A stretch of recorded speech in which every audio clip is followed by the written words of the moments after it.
Welcome back to another episode of The Constance Show. I am your host, Constance. A reportedly missing woman from Texas has been found in Scotland living in a forest among an alleged lost African tribe called the Kingdom of Kubala. According to the New York Post, the group consists of 3 members. 36-year-old 𝐾𝐨𝐧'𝐭, who was previously an opera singer under the name Kofi Ofa, his wife, Queen Nandy, born as 𝐬𝐮𝐬𝐫𝐞, a 43-year-old mother of 7, and their handmaiden, Cara Taylor, the reportedly missing American woman who now goes by the name Asnat Lady Safi. She is also a single mother to a 1-year-old.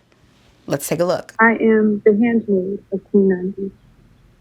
I am the inferior mistress, and I also play as a surrogate for the queen.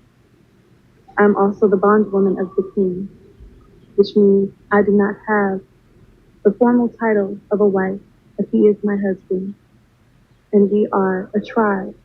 The Kingdom of Kubala has been on a pilgrimage to our lost heritage, following the roots of our ancestors back to the land where Jacob, our forefather, laid his stone, the stone of scorn, and he blessed it with the oil.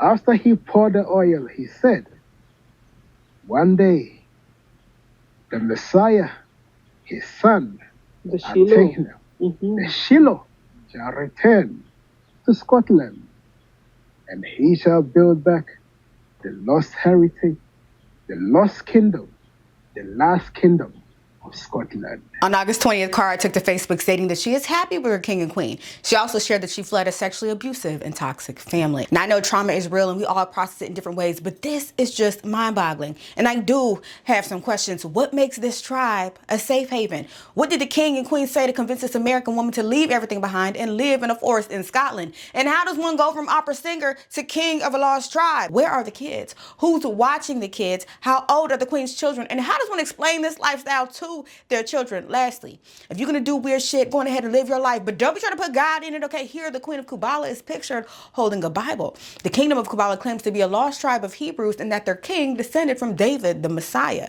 David the Messiah?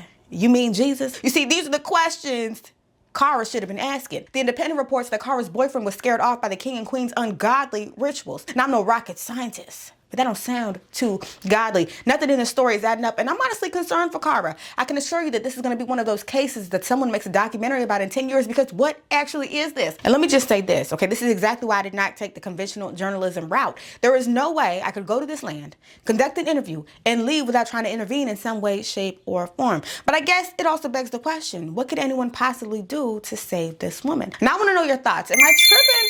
Or is this not a bit concerning? Okay, what do you think about this lost African tribe? And if you haven't already done so, please pray for Cara, because although I can't prove it, I know something about this just ain't right. But that is all that I have to say. Go ahead and leave your comments down below. That concludes today's episode of The Constance Show. I love you guys. I appreciate you guys. And I will see you next time. Peace.